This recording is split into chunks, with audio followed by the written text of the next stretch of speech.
It's funny, isn't it? How one single brutal moment can carve your life into a harsh before and an agonizing after. Like a pristine canvas violently slashed, leaving jagged edges and a gaping hole where vibrant colors once were. For me, that moment, that devastating incision, happened at my son's wedding. The day I'd always envisioned as a pinnacle of joy, a testament to enduring love and family bonds. Instead, it became the crucible where every belief I held dear was tested, broken, and ultimately incinerated. It was the day I lost everything that truly mattered. I can still feel the echo, even now, years later, like a phantom limb ache. Not just the sharp, humiliating sting of her palm across my cheek, but the profound, all-consuming shame that followed, wrapping itself around me like a cold, wet shroud. The collective gasp of 130 guests. A sudden, suffocating exhalation of disbelief.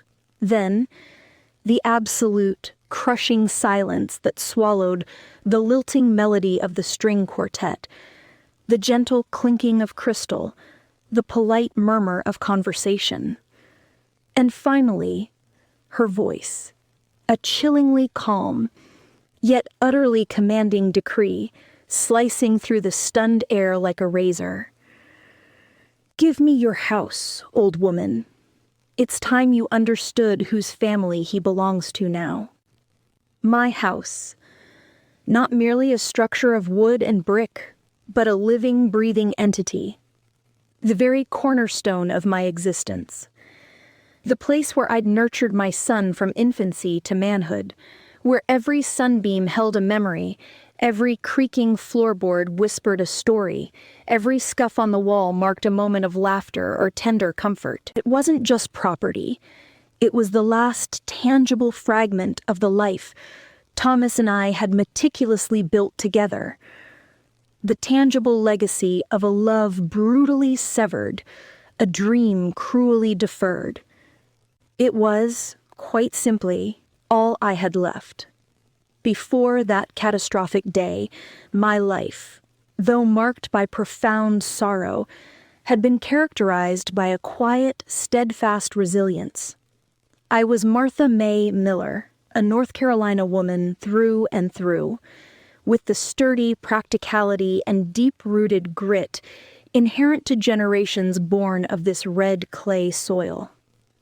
My husband, Thomas, was my rock, my soulmate. He was a carpenter, his hands strong and skilled, his heart even stronger. Every nail hammered, every plank laid, was a testament to our shared vision, our unwavering hope for a future filled with love, family, and simple joys. I was a home economics teacher, full of practical wisdom, a boundless capacity for nurturing, and an almost instinctual knack for transforming a house into a warm, inviting sanctuary.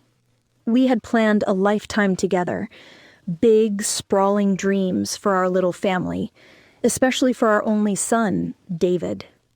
He was our pride, our future, the embodiment of all our hopes. Then, the unimaginable struck. A rainy Tuesday night, a distracted driver, a blinding collision, and a phone call that tore through the fabric of my world, rending it into a million irreparable pieces. David was just 10 years old. 10. I remember clutching his small, trembling body, his child's sobs echoing my own silent screams as I desperately tried to project a strength I didn't possess. Thomas was gone, and with him, a vibrant, vital part of my own soul had been ripped away, leaving a raw, gaping wound that never truly healed. But life, in its relentless, unforgiving march, doesn't allow for permanent paralysis, does it? The bills continued to pile up, an incessant reminder of the world's indifferent demands. The laundry stubbornly accumulated, a mundane mountain of domestic duty. And a young boy, bereft of his father, still needed to be fed, clothed, loved, and guided through the bewildering maze of childhood and adolescence. So, with a broken heart and a steel-reinforced will, I picked myself up. I worked. Oh, how I worked. My meager teaching salary, once adequate, was no longer sufficient to sustain our shattered world. I took on a second job at a local diner, a greasy spoon with a loyal clientele, slinging hash browns and pouring endless cups of coffee until my feet screamed in protest and my eyes burned with exhaustion. David became my singular focus, my unwavering anchor, my reason for breathing. Every late night, every aching muscle, every sacrifice, large or small, was meticulously made for him, for his future, for his happiness. I was utterly convinced that he would not only appreciate, but deeply cherish, the immense sacrifices I had made on his behalf. I envisioned him, a successful, grateful man, remembering all I had done, carrying that appreciation in his heart. He was a good boy, David. Truly. Smart, inquisitive, with his father's gentle eyes and an innate kindness that shone through his every action. He rarely gave me any real trouble, a testament to his good nature, and perhaps a quiet understanding of our circumstances. I believe he saw my struggle, sensed the immense burden I carried, and it seemed to instill in him a quiet determination. He excelled academically, earning admission to a respectable state university. I swelled with a pride so fierce it almost hurt. And I paid for it, every single cent. It meant patching my own threadbare clothes, foregoing even small luxuries, and enduring a steady diet of ramen noodles and canned soup more often than I cared to admit. But I never, not once, regretted a single penny, a single moment of lost sleep, a single sacrifice. My son, my beautiful, brilliant boy, he would remember. He would appreciate. I believed it with every fiber of my being.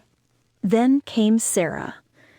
She swept into our lives like a perfectly coiffed, meticulously curated gust of wind, all sparkling smiles and carefully cultivated Southern charm. David met her in his senior year of college, and from the moment he introduced her, it was clear he was utterly, irrevocably smitten. Completely gone. At first, my heart genuinely swelled with happiness for him. He deserved love, a devoted partner, a future filled with companionship. She was undeniably beautiful, with cascades of long, artfully highlighted blonde hair, and eyes that crinkled at the corners in what seemed to be genuine warmth when she laughed. She was polite, almost to the point of being obsequious, always addressing me as ma'am, and lavishing effusive praise on my cooking, even the simplest of meals. But slowly, subtly, like a hairline fracture in a seemingly perfect pane of glass, I began to notice things, small, almost imperceptible cracks in her meticulously polished facade. She would gently, almost imperceptibly, correct David in front of me, a light proprietorial hand on his arm, a soft, saccharine "honey, I think you meant," that would make him flush with embarrassment and immediately acquiesce. She would casually probe into our finances, my house, my retirement plans, always disguised as concerned conversation. "Oh, Mrs. Miller, do you have a truly excellent financial planner?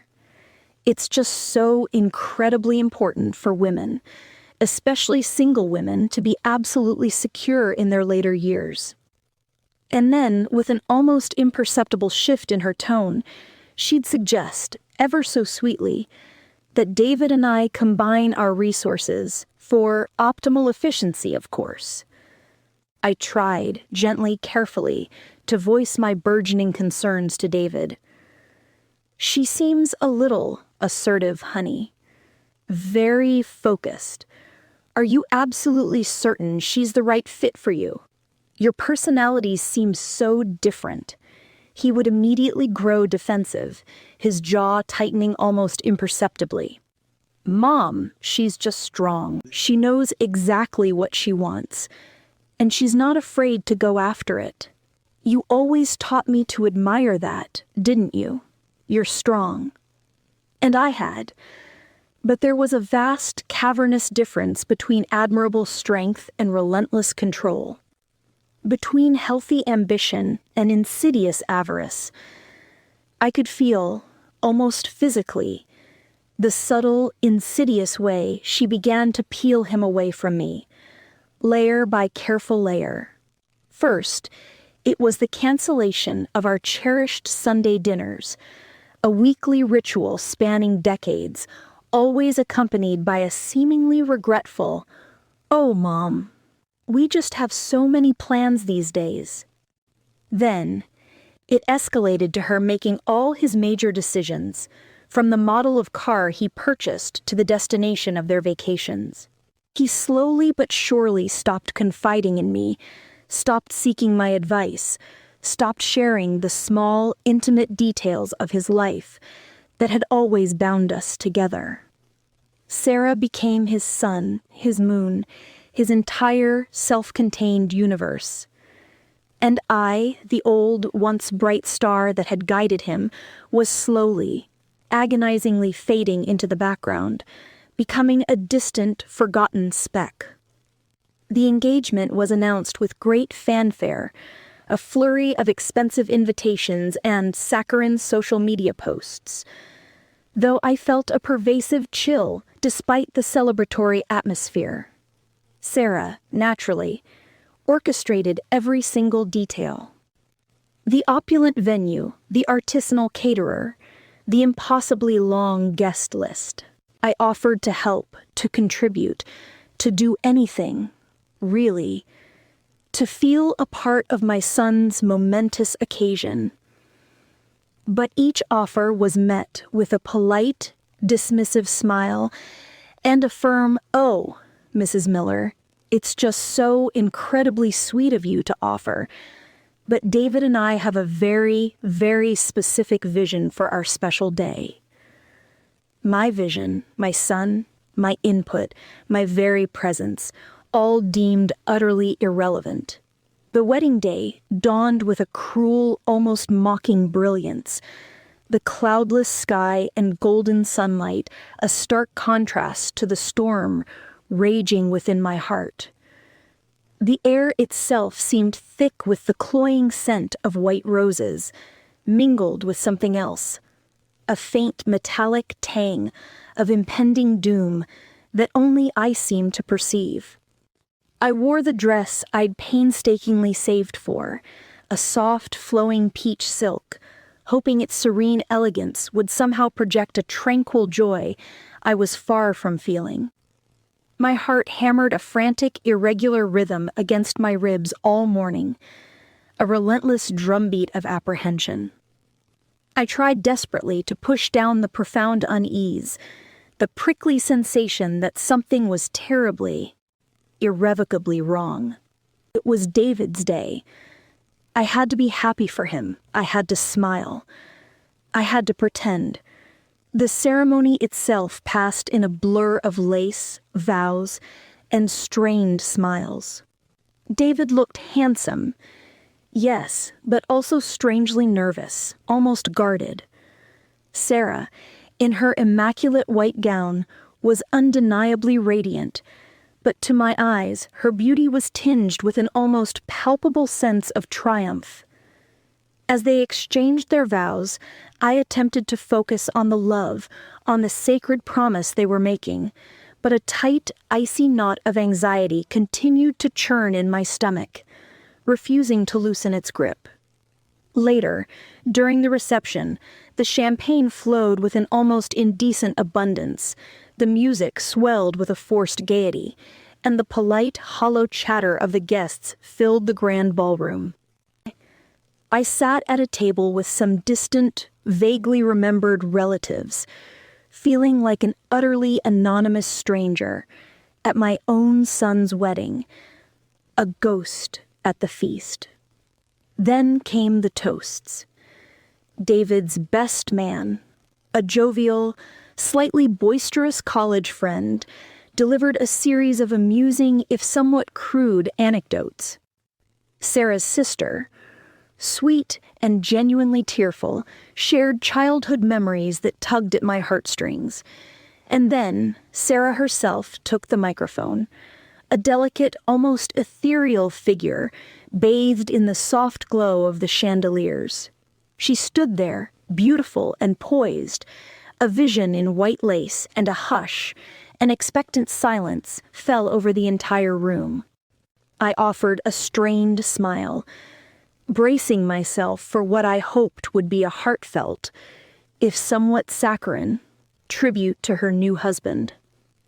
"I just want to thank each and every one of you for coming," she began, her voice clear, perfectly modulated, and carrying effortlessly across the room. "And I especially want to thank David's family, who have welcomed me so uniquely." A carefully placed pause. My forced smile faltered, a tremor of unease rippling through me. My stomach clenched, a cold, hard knot forming in my gut. Was she talking about me? About my constant, quiet attempts to remain a mother to my son, even as she systematically, ruthlessly, pulled him further and further into her orbit? She continued, her voice gaining a subtle, yet unmistakable, edge, an underlying current of steel I'd never heard her use publicly. "It's been quite a journey becoming a part of this family, learning about traditions and how some people just love to hold on to things, even when it's clearly time to let go, to move on." My blood ran cold, a glacial stream replacing the warmth in my veins. My hands, hidden beneath the table, clenched into tight, trembling fists in my lap. Was there any doubt now? She was talking about me, about my constant, quiet, desperate efforts to maintain a connection with my son, even as she meticulously, relentlessly, severed every single tie. She pressed on, her voice rising, cutting through the nascent murmurs that had begun to ripple through the tables. "You know, David and we're embarking on our own life together now, our own family. And sometimes you just have to clear out the old to make proper, unencumbered way for the new. Some people," she paused again, allowing the weight of her words to settle, and then, with an almost imperceptible shift of her head, she looked directly at me, her eyes, usually so soft and engaging, now narrowed slits of cold, unadulterated fury, devoid of any vestige of her usual charm. "Some people just try to control everything. They cling to the past, to inanimate possessions, to their adult children, even when those children are grown men, starting their own, independent families." A scorching wave of humiliation washed over me, a hot, nauseating flush. The air in the opulent ballroom suddenly seemed to thicken, pressing down on my chest, stealing my breath. I could feel the collective weight of 130 pairs of eyes turning towards me, the quiet, insidious whispers starting to ripple through the hushed tables, growing louder, more insistent. My cheeks burned with an agonizing, infernal fire. "And honestly," she declared, her voice now a resonant, almost theatrical pronouncement, "it's just utterly exhausting. Trying to pry David away from the oppressive shadow of his old life, his old home, his old attachments. But I'm here to tell you all, it ends today. Right here, right now. And then it happened. Before my mind could even process the full, venomous import of her words, before I could draw a single, ragged breath, she strode purposefully across the polished marble floor, her voluminous white dress rustling like a gathering storm. Her eyes, fixed on mine, were no longer merely narrowed slits. They were blazing infernos of pure, unadulterated rage. I saw her hand lift, a sudden, blinding arc of white against the shimmering air, almost in slow motion. And then the sharp, sickening crack, the brutal impact, the burning, searing pain that exploded across my cheek. The slap. It wasn't merely a physical blow, though the force of it sent my head reeling and left a vivid, crimson imprint on my skin. It was a shattering, a pulverizing, a complete and utter annihilation of everything I thought I knew, everything I thought I was. The sound, amplified by the cavernous silence that followed, seemed to echo endlessly in the vast gilded ballroom. 130 people, frozen in various states of shock and disbelief, staring, unblinking, at the tableau unfolding before them. My hand, trembling violently, flew to my burning cheek, as if to staunch an invisible wound. My eyes, stinging with the immediate rush of unshed tears, darted instinctively to David. He was standing by the head table, a pristine white napkin clutched uselessly in his hand, a deer caught in the blinding glare of headlights. His mouth was slightly agape, his eyes wide with an expression I couldn't quite decipher. Shock? Fear? Perhaps even a flicker of guilt? But he didn't move. He didn't utter a single sound. He didn't rush to my side.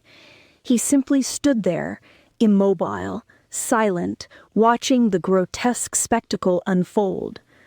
That, in its profound and agonizing truth, was the real blow. Not her hand, brutal as it was, but his silence, his absolute crippling inaction. The damning way he stood there, observing, allowing it to happen. Tears, hot and unstoppable, finally spilled over, blurring my vision into an indistinct kaleidoscope of glittering lights and horrified faces. My chest tightened, a vice-like grip stealing my breath. I stumbled awkwardly to my feet, my chair clattering loudly against the marble floor, a sound that seemed deafening in the still, horrified silence. I couldn't look at anyone. I physically couldn't. The humiliation, a searing, inescapable brand, was a physical weight, crushing the very air from my lungs. I fled, blindly pushing through the stunned, parting guests, out of the opulent ballroom, past the sickeningly fragrant rose arrangements, and into the cool, indifferent embrace of the night air. I drove home in a profound, disorienting haze, the ghost of the slap still burning on my cheek, David's silent, stunned, damning face burned into my memory like a brand. My beautiful house, my sanctuary, my refuge, felt cold, empty and strangely alien when I finally stumbled through the front door. I collapsed onto the worn floral couch in the living room, the peach silk dress, once a symbol of hope and celebration, now feeling like a heavy, suffocating shroud, and I cried until there were simply no tears left, until my body was racked with dry, desolate sobs. The whispers began almost immediately, a virulent contagion spreading through our small, close-knit community the very next day. Neighbors, the ladies from my weekly church group, even some of my former students. "Mrs. Miller, darling, did you hear? About the wedding? So utterly shocking. Such a spectacle. Poor David. Poor Martha May. The saccharine pity in their eyes, the cloying sympathy in their hushed tones, was almost as unbearable, almost as humiliating, as the slap itself. I stopped venturing out.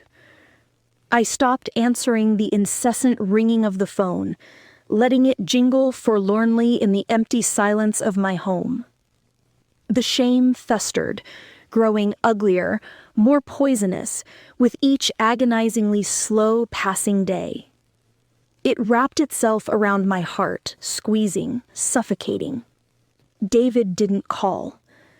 Not that day, not the next. A week bled into 2, then 3.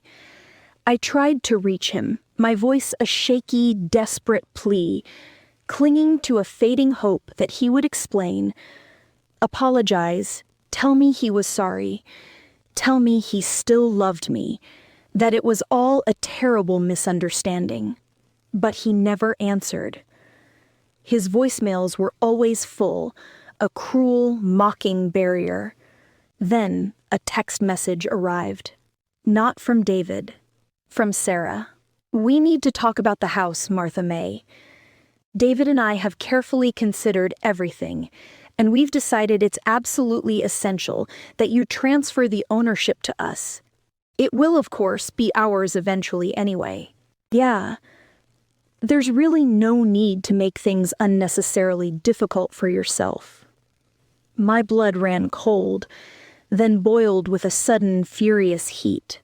The house. This was about the house. It had always, insidiously, been about the house.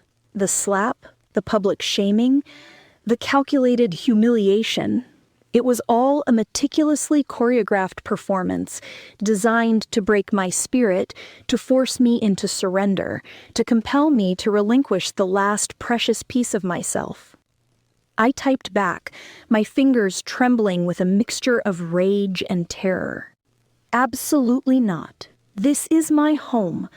My husband built it for me. It is all I have left. Her reply was instantaneous, almost chilling in its speed. "Don't be difficult, Martha May. We can do this the easy way. Or we can, regretfully, do this the hard way. David entirely agrees with me on this matter. He simply doesn't want to upset you further. But this is for his future. For our future together as a family." David agrees. The words hammered against my temples, a cruel, mocking, incessant refrain. He agrees. My son, my flesh and blood, the boy I had sacrificed everything for, agreed to this.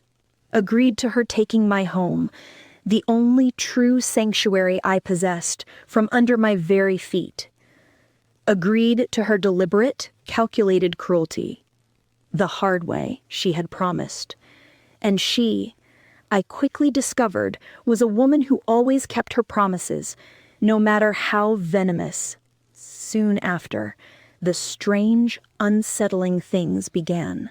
Legal letters, official-looking envelopes, thick with baffling legalese, arrived almost daily in the mail.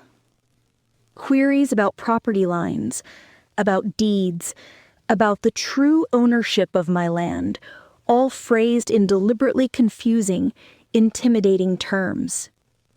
Calls from numbers I didn't recognize, often with a chilling silence on the other end, or a quick, unsettling hang-up just as I spoke. My mailbox, once a simple receptacle, was tampered with, its contents rifled through. One morning, a crudely printed "for sale" sign mysteriously appeared on the corner of my street, just for a single agonizing day, before I furiously tore it down, my heart pounding with a mixture of fear and incandescent rage. I felt an insidious sense of being watched, stalked. Every creak of the old floorboards, every shadow dancing ominously outside my windows, sent a jolt of raw, primal fear through me. I was utterly alone, terribly, profoundly, utterly alone. The world, once a place of comfort and familiarity, had become a hostile, menacing landscape. The depression that had been lurking in the periphery now settled in, heavy and suffocating, like a thick, impenetrable fog. The world beyond my windows, once vibrant with the changing seasons, turned a desolate, monochromatic gray. I stopped eating properly, the very thought of food repulsing me, and my already slender frame grew gaunt, skeletal. My once meticulously neat house, a testament to my tireless efforts, became dusty, cluttered, a physical manifestation of the chaos raging within my soul. I spent my days collapsed on the couch, staring blankly at the flickering television screen, or simply at the walls, replaying the grotesque tableau of the wedding scene over and over again. David's face, his unforgivable silence, his complicity, my physical health, already precarious, began its inevitable decline. My blood pressure, always a little on the high side, now soared to dangerous levels. I suffered from debilitating insomnia, waking in the dead of night in a cold sweat from nightmares where Sarah, a terrifying spectral figure, chased me relentlessly through the familiar corridors of my home, demanding the deed, her eyes burning with an unholy avarice, David watching silently from the deepest shadows, his face devoid of recognition. One morning, my kind-hearted neighbor, Agnes, a sweet woman with a well-earned reputation for both gossip and genuine compassion, knocked tentatively on my door. Her face, usually so cheerful, was etched with profound concern. "Martha May, honey, are you truly all right? You haven't been out and about much lately. And, well, I heard something. Something about David and Sarah. They were down at the coffee shop, talking quite openly with old Mr. Henderson, the real estate agent. They were showing him pictures of your house, Martha May. Said they were looking to put it on the market. David said something about Mom's been quite sick, can't possibly manage the upkeep anymore. We're just doing what's best for her. Can you believe the nerve? My blood ran cold, then boiled with an almost incandescent fury. Selling my house? Without my consent? While I was alive and breathing, fully cognizant? Doing what's best? The casual, almost clinical cruelty of it, the sheer audacious insolence, was a physical blow, more potent than any slap. I drove straight to David's apartment, my hands gripping the steering wheel so tightly my knuckles were white, my body trembling with a mixture of fear and righteous indignation. The anger, sharp and hot, was a welcome, if terrifying, change from the numb despair that had consumed me for weeks. He opened the door, and for a fleeting moment, I saw a flicker of his old self, a hint of surprise, perhaps even a fleeting spark of guilt in his eyes. Sarah was, predictably, standing just behind him, a small, smug smile already playing on her perfectly painted lips, a silent declaration of ownership. "Mom? What in the world are you doing here?" David asked, his voice hesitant, almost defensive. "What am I doing here?" My voice cracked, raw with a torrent of suppressed emotion. "I just heard you're trying to sell my house, David. My house. The one your father and I meticulously built together, brick by painstaking brick. The one I worked 2 soul-crushing jobs to keep, to raise you in, to give you a stable home after your father died." His eyes shifted, refusing to meet mine. Sarah stepped forward then, her arms crossed defiantly over her chest, a picture of icy resolve. "Don't pretend to be surprised, Martha May. We explicitly told you this was coming. It's entirely for David's future, for our future. Your house is simply an unbearable burden on you now. We're merely trying to help alleviate that burden." "Help?" My voice rose, bordering on a desperate shriek. "You slapped me in front of everyone we know. You've been systematically harassing me for months. You've attempted to intimidate me with legal threats. And now you're actively trying to steal my home out from under me while I'm still alive and living in it." "It's not stealing," David interjected, finally looking at me, his face hardened, his jaw set. "It's simply common sense, Mom. You're getting older, undeniably. You can't possibly maintain such a large property. Sarah and I are starting our own family soon. We need stability. And frankly, this house, in its current market state, is an excellent investment. We could easily flip it, make a substantial profit. Profit. My home. The sacred sanctuary of my memories, my husband's legacy, reduced to a mere profit margin. A cold, calculated transaction. The casual callousness of his words ripped through me.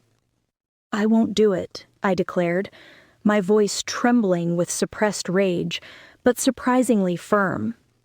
"I will never give you this house, not a single stone of it."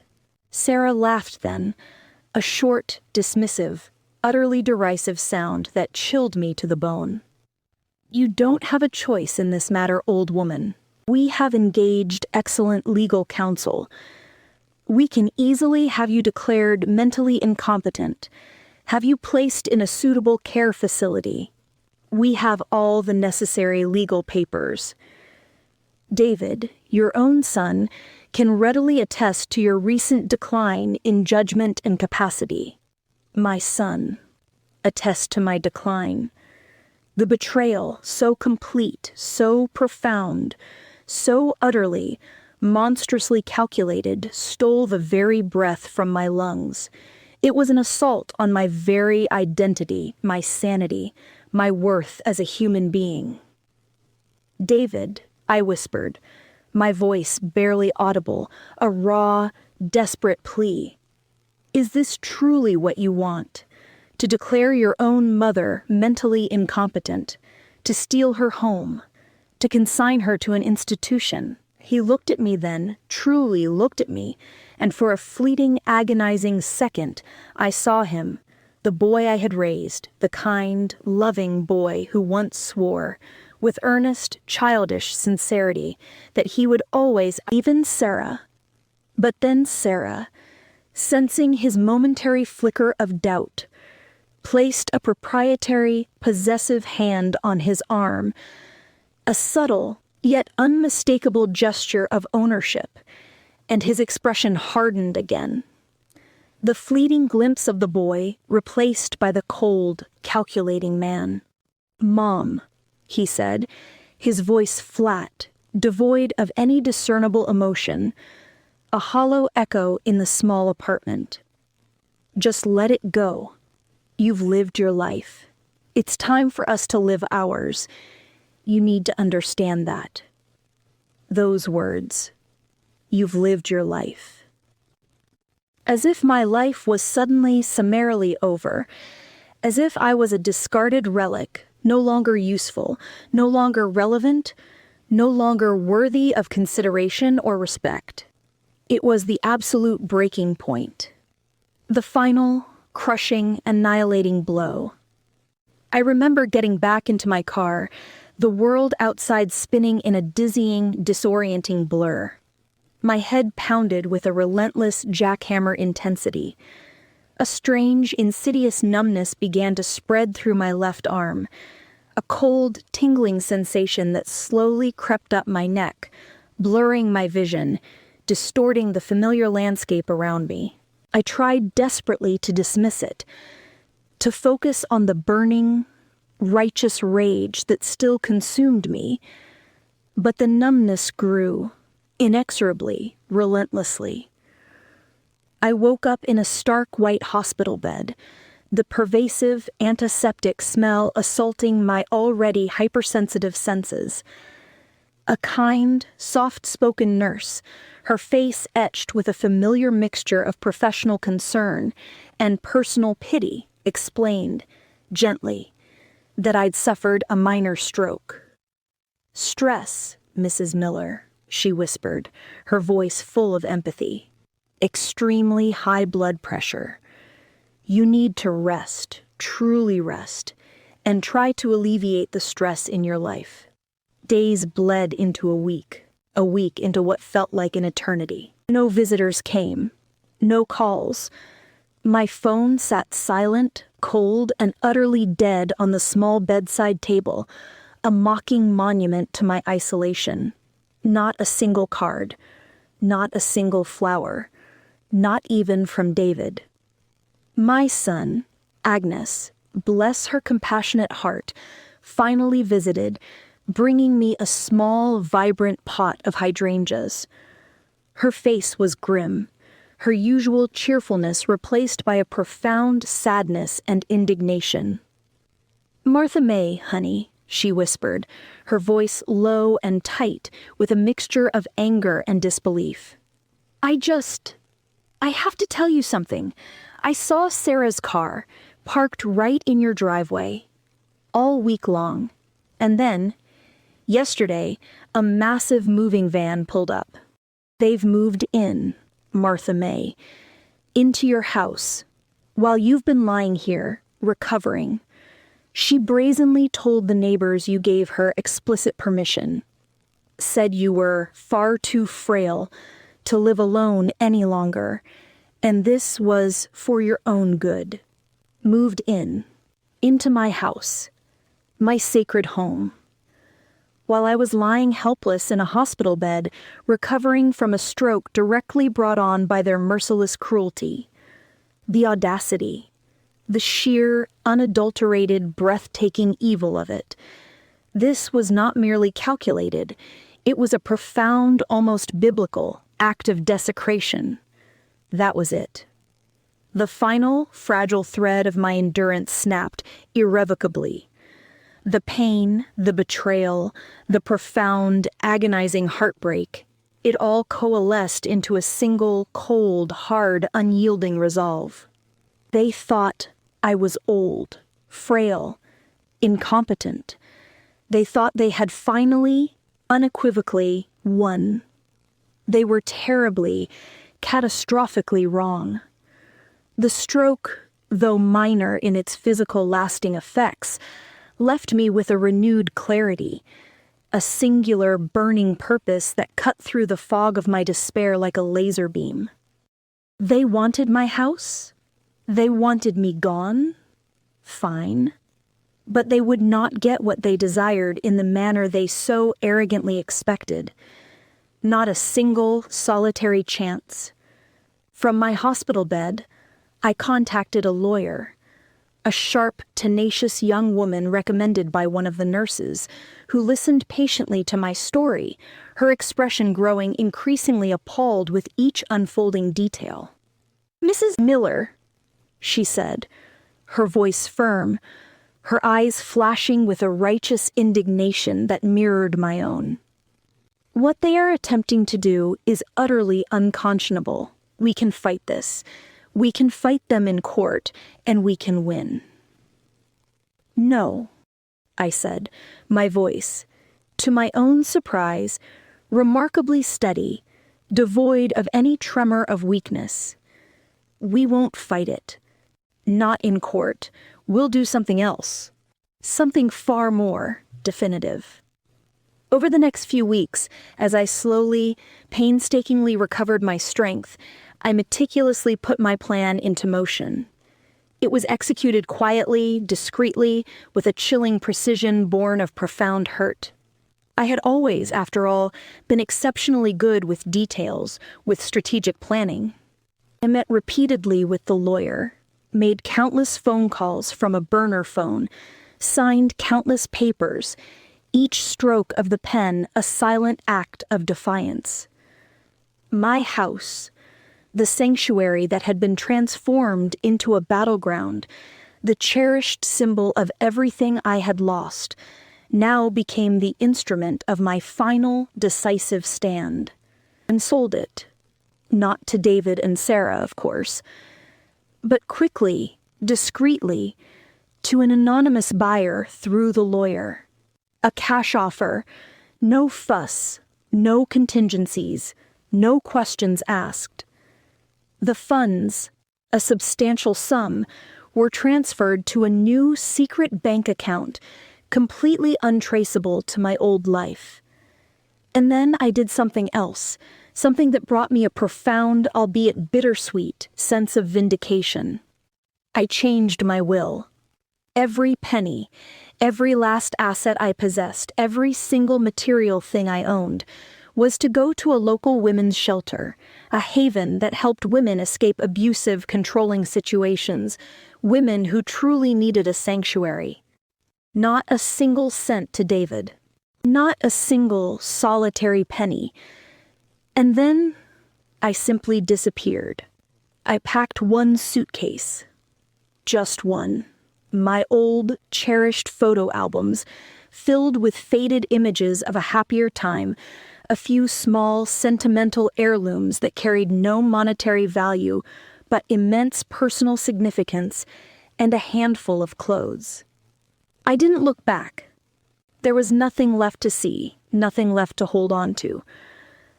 I bought a ticket for a long-distance bus, then a train, then another bus, until I found myself in a small, quiet, almost forgotten seaside town down the coast, a place I'd visited once, years ago, with Thomas, a brief, idyllic escape. A place where absolutely no one knew Martha May Miller, the woman who was slapped at her son's wedding. I found a small, modest cottage for rent, a charming little place with a tiny, wild patch of garden and the faint, comforting, salty tang of the ocean perpetually in the air. I started a new life. A quiet life. A life of unexpected, profound peace. I volunteered at the local library, lost myself in the hushed embrace of old books.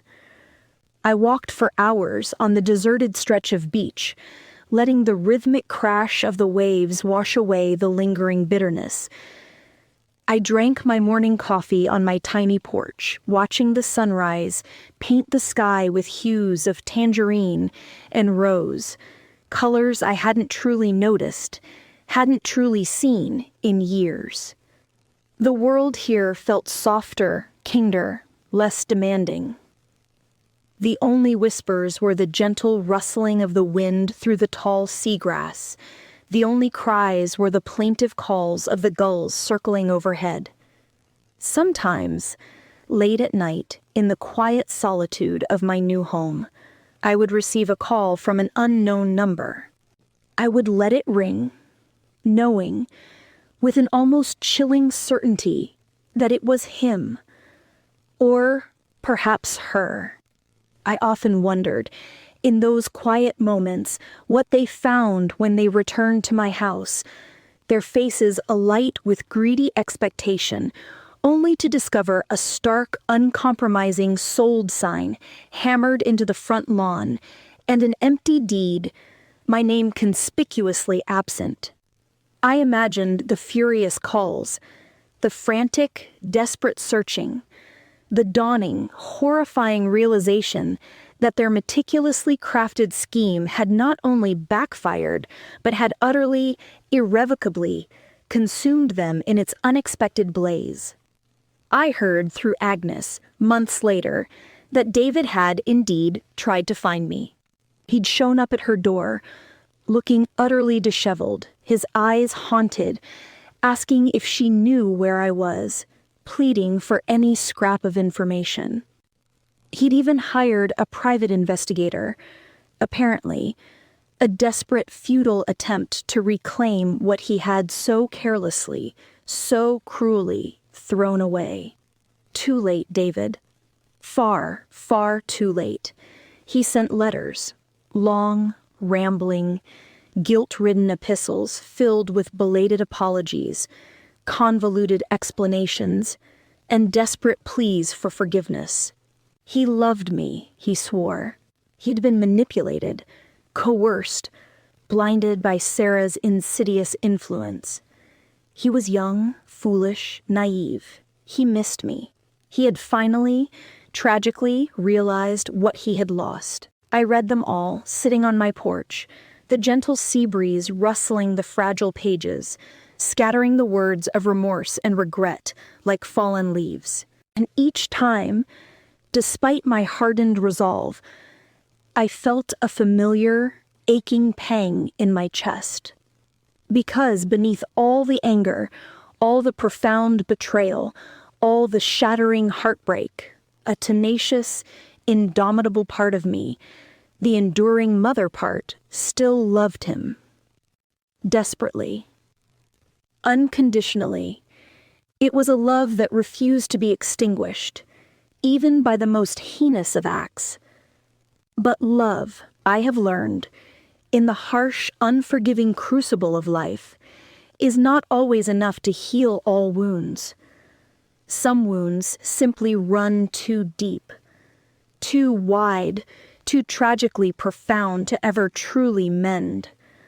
I never answered his calls. I never replied to his letters. I couldn't.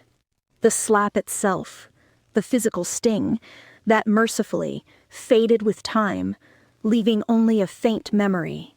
The pain, the raw emotional agony of being betrayed so completely by my own son, that dulled with time too, like an old faded scar on a much abused heart. But the silence, his silence. The way he stood there, watching, allowing, tacitly endorsing, that never faded. That agonizing echo still reverberates in the quiet, solitary corners of my new life, a constant, haunting reminder of the day my world cleaved irrevocably in two. Thank you for watching. If you enjoyed the video, share it with your friends, subscribe to the channel, and stay tuned for new stories. Take care of yourself.